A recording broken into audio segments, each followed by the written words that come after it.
Samantala, sa iba pang mga balita, tinawag na empty threat ng Pilipinas ang pinakabagong polisiya ng China kaugnay sa mga umano'y nangihimasok na hindi nagpapaalam sa kanilang mga karagatan.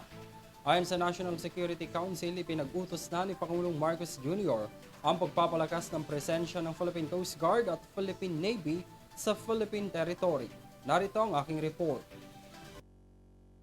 Tuturing raw ng empty threat ang panibagong polisiya ng China kaugnay sa pagpapahintulot sa kanilang mga Coast Guard na ikulong ang mga trespassers sa mga pinag-aagawang karagatan sa West Philippine Sea.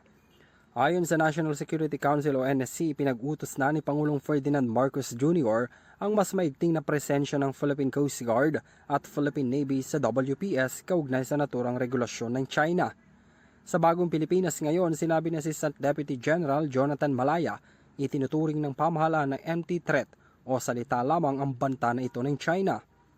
Sabi naman ng PCG spokesperson for the West Philippine Sea, Commodore J. Tariela, itinaon lamang ng China ang paglalabas ng kanilang bagong batas matapos ang matagumpay na civilian resupply mission noong nakaraang linggo.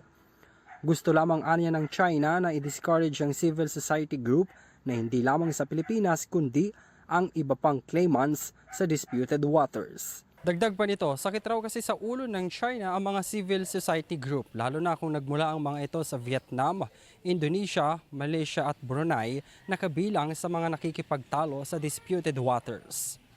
Para sa EuroTV News, ako si Henry V. Nicolas sumasaludo sa bawat Pilipino.